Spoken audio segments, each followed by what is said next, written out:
हे रिव्हर्सचं जे भूत आहे ना ते टेनिस बॉल क्रिकेटर्सच्या मानकावर बसलंय. नेक्स्ट मॅचचा जो टॉस आहे तोही इथे केला जाईल. नेक्स्ट मॅचच्या टॉस करता भावाळे आणि शिवतेज भादवड आणि SP11 भावाळे ब ज्यांच्यामध्ये मॅच होईल. त्यावेळेस मात्र ऑप्शनच्या बाहेर कव्हरकडे खेळलाय. क्षेत्ररक्षक घेतोय बॉलवर, जोपर्यंत फील्ड केलं एक सिंगल मिळाली. डबल करता कॉलिंग आहे आणि इथे सुरक्षित 2 रन्स त्या पळून पूर्ण केल्या गेल्या. ज्या 2 धावसंख्या पुढे सरकते जाऊन पोचते 3 वर. सन्माननीय भावेशजी विखंडे या स्पर्धेच्या निमित्तानं इथे उपस्थित होत आहेत. भावेशजी विखंडे आपलं मनपूर्वक हार्दिक हार्दिक स्वागत. क्वालिफाय ज्या टीम्स आहेत त्यामध्ये 5 टीम्स आपल्याला मिळाल्यात. नुकताच अर्नाळा संघ जो क्वालिफाय झाला सुपर 6 मध्ये. आफ्टरमोर पडलेला हा बॉल तिथे जर आपण पाहिला तर अतिरिक्त बाहेर राहिला. वाईटचा इशारा हसमुख पाटील यांच्या माध्यमातून. आपण पाहताय शिवकृपा मित्रमंडळ गातेस खुर्द व DKP स्पोर्ट्स पाहुणीपाडा यांच्या वतीनं आयोजित शिवकृपा चषक 2025 या स्पर्धेतील आजचा अंतिम दिवस. दुसऱ्या फेरीतील मॅच आपण पाहतोय. अवधूत कामत सध्या गोलंदाजीच्या ट्रॅकवर आहे.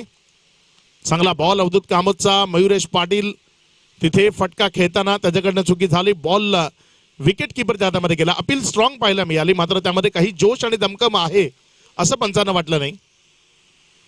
नाकारलं ते अपीलला. आणि तिथे जर आपण पाहिलं तर एक निर्धाव चेंडू तो दयास आला.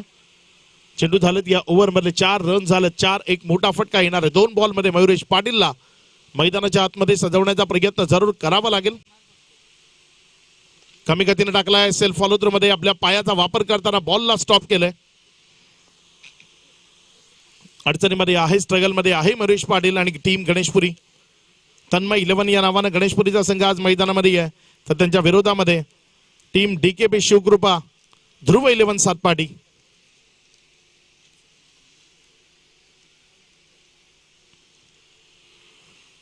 पुढचा बॉल गोलंदाजीच्या ट्रॅकवर गोलंदाज सज्ज होतोय. आणखी एक खाली राहणारा बॉल, फलंदाजाला बीट करणारा बॉल, विकेट किपरच्या हातामध्ये जाणारा हा बॉल निर्धावच्या स्वरूपानं काउंट केला गेलाय.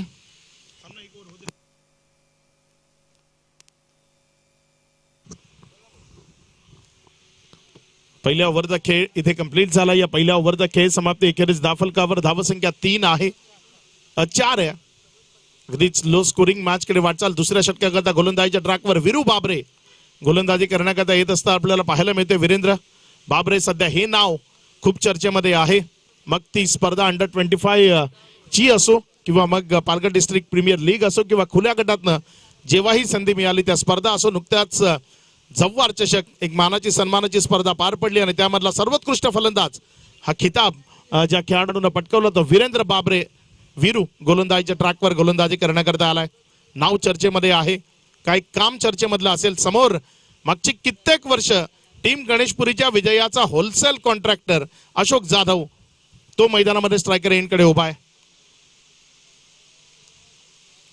हा बॉल टप्पा खेळल्यानंतर बाहेर काढला आणि विकेटच्या मागे नेला. निर्धावच्या स्वरूपाने चेंडू निघतोय. वीरेंद्र बाबरे आपली गुणवत्ता गोलंदाजीच्या माध्यमातून सातत्यानं दाखवते आणि इथेही त्याची ती गुणवत्ता दाखवत असताना आपल्याला पाहायला मिळतं. टप्पा खेळल्यानंतर बॉल बाहेरच्या बाजूने काढताना विकेटच्या मागे नेला. यानंतर एक तगडी मॅच पुण्याच्या एकदा आपल्या भेटीला येईल. यावेळेस मात्र हा बॉल तिथे एक्स्ट्रा कव्हरच्या दिशेने उडवलाय. जोपर्यंत बॉलवर अवधूत झेपावला, बॉलला फील्ड केलं, रिटर्न केलं. धावसंख्या जर आपण पाहिली तर ती पुढे सरकली आणि पुढे सरकत असताना धावसंख्या जाऊन पोचते ती एकंदर 6 या आकड्यावर. 2 चेंडूचा खेळ झालाय. अशोक जाधवला हात खुलावे लागतील, मोठा फटका खेळावा लागेल, षटकाराचा आतिषबाजी करावी लागेल. जर या मॅच मध्ये त्याला त्याच्या टीमला जिवंत ठेवायचंय, विजय संपादित करायचा आहे, तर मग इथे अशोक जाधवला आपला खेळ दाखवावा लागेल. हा बॉल शरीरापासून दूर खेळण्याचा प्रयत्न. बॅट अँड बॉल मध्ये कनेक्शन नाही. बॉल सरळ विकेट किपरच्या हातामध्ये गेला. निर्धावच्या स्वरूपाने डॉटच्या स्वरूपाने निघत असताना पाहायला मिळाला. एक डॉट बॉल इथे आपल्याला पाहायला मिळतोय. 3 चेंडूचा खेळ आतापर्यंत कंप्लीट झालाय, मात्र त्यानंतर धावसंख्या पूर्ण सीमित शांत आहे.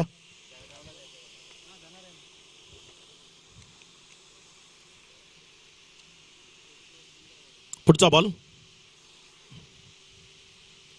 अगेन बाहेरच्या बाजूने काढण्याचा प्रयत्न, फलंदाजाला बीट करत असताना बॉल विकेट कीपरच्या हातामध्ये. इथे रिव्ह्यू घेतलाय वाईट करता.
इट्स अ वाईट बॉल. तिसऱ्या पंचाचा निर्णय आलाय. लाईन टू लाईन वाईट असल्या कारणानं तिसऱ्या पंचांनी आम्हाला वाईट म्हणून इशारा दर्शवलाय. बाहेर निघत होता बॉल आणि त्यामुळे हा वाईटचा इशारा येतोय. धावसंख्येमध्ये भर होती. धावसंख्या इथे 7 या आकड्यावर. इथे चांगला बॉल पेस खाली राहिला.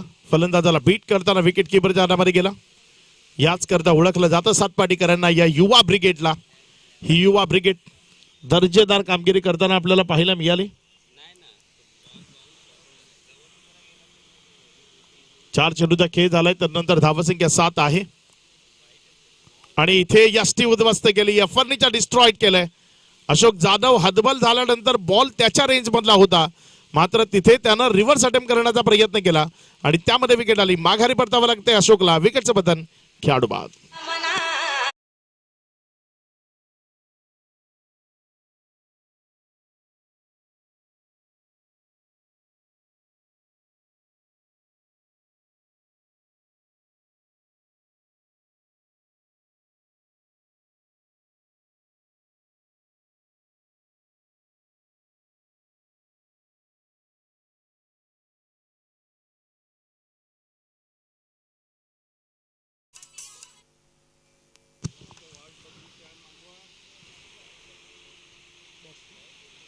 पाच चेंडूचा खेळ झालाय. शेवटचा बॉल या डावामधला आहे, या इनिंग मधला आहे. धावसंख्या फक्त 7. विकी काळे मैदानामध्ये बॅटिंग करण्याकरता दाखल झालाय.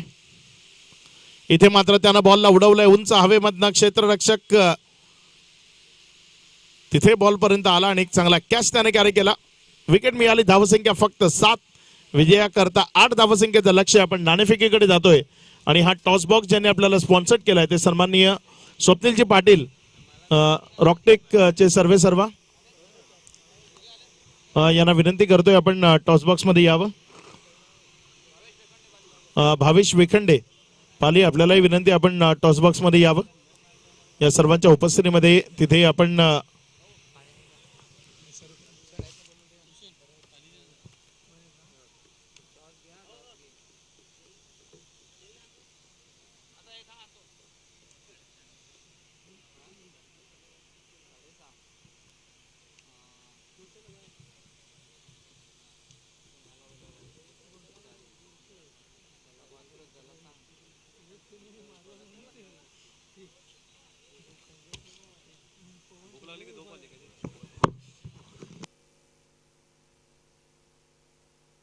तर नाणेफेक होते 2 तुफानी संघांमध्ये. एक आवाळे बी तर दुसऱ्या बाजूला भादवड. नाणेफेक करतायत आमचे गेस्ट, काय ना, ओम प्रकाश विश्वकर्मा, रॉकटेक इंजिनियर.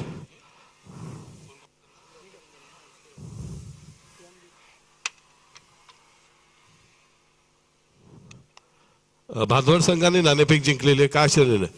फिल्डिंग करा. गोलंदाजी. तुम्हाला प्रथम फलंदाजी. आपापसात बऱ्याच वेळा खेळतायत, ताकद माहिती आहे. यांच्याबरोबर खेळताना प्रथम फलंदाजी करताना 2 षटकात किती धावांचं टार्गेट? 40 तरी असणार कम से कम. नक्कीच. All the best. ये ना, बोलायचं नको, टेन्शन घेऊ. लग्न झालं नाव घेताना किती लाशील.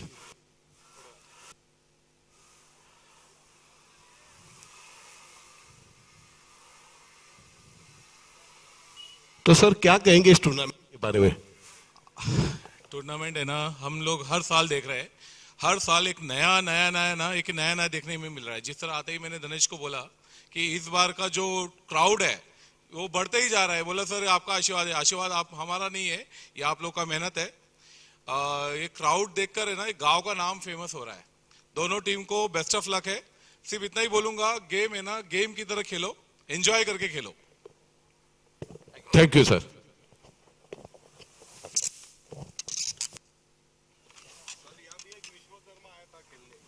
बहुत धूम मजा आई थी उसने। बहुत अच्छा खेला था। नहीं बोलो।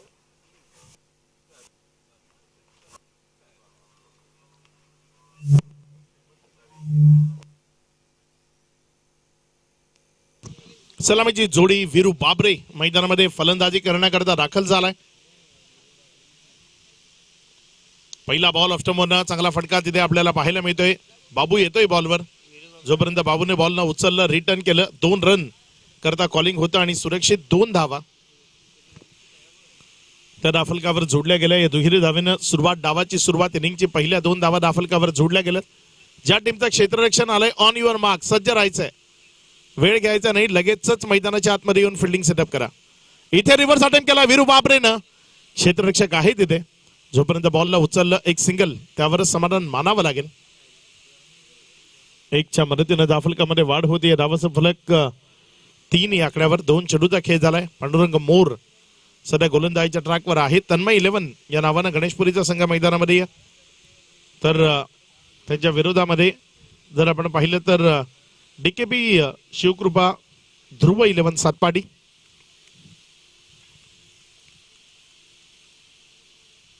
इथे चांगला बॉल, अपील चांगली आहे, मात्र ऑफस्टम सोडून जाणारा हा बॉल असेल हे दर्शवलं पंचांनी आणि 1 रन तिथे लेगबाईच्या स्वरूपानं जोडली गेली. या 1च्या मदतीनं धाफलकामध्ये वाढ होती आणि धाफलक 4 या आकड्यावर. 3 चेंडूचा खेळ आतापर्यंत कंप्लीट झालाय. सोपी मॅच आहे, अगदी सहजतेनं विजय संपादित होणारी ही मॅच आहे. चांगला बॉल तिथे जर आपण पाहिलं तर पांडुरंग मोर आता चांगली गोलंदाजी करत असताना पाहायला मिळालाय. 15-17 रन जरी बनले असत्या तरी गणेशपुरी संघ हा कडवा प्रतिकार देणारा संघ होता. मात्र तिथे खूपच कमकुवत टोटल ही दाफलकावर बनली. पुढचा बॉल त्यावेळेस मात्र सरळ क्षेत्ररक्षकाच्या हातात विकेट मिळेल. इथे माघारी परतावं लागेल बॅटरला. विकेटचं बटन खेळाडू बाद.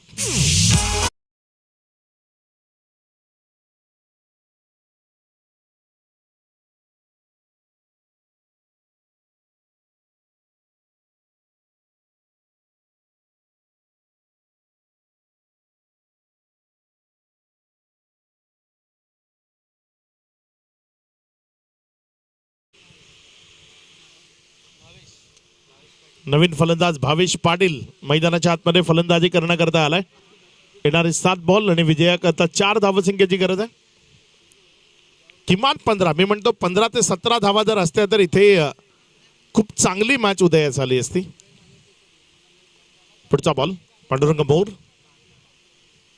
यावेळेस मात्र पुन्हा एकदा दिशा दिली. पॉइंट च्या बाजूने हा बॉल तिथे वळाला. जोपर्यंत उचलला 1 धाव.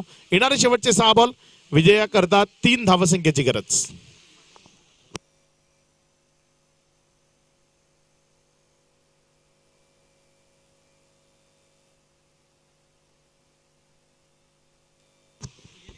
नवीन गोलंदाज मयुरेश पाटील गोलंदाजीच्या ट्रॅकवर आलाय. 6 चेंडू आणि 3 धावा ज्या त्याला डिफेंड करायच्या आहेत. या मैदानावर एक कामगिरी तशी राहिली आहे. विश्वनाथनं केल्या होत्या 3 वर्ष आधी याच स्पर्धेच्या माध्यमातून त्या 3 धावा डिफेंड केल्या होत्या. अशीच संध्याकाळच्या सत्राची ती मॅच.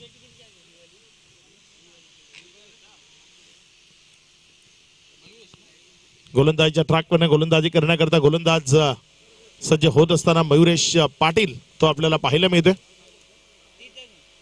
इथे मात्र फक्त दिशा दिली. कुठलाही क्षेत्ररक्षक तिथे नाही. आणि नितीननं जोपर्यंत बॅकअप दिला 1 रनला डबल मध्ये कन्वर्ट करण्याची संधी आणि 2 इथे सुरक्षिततेनं कंप्लीट केल्या.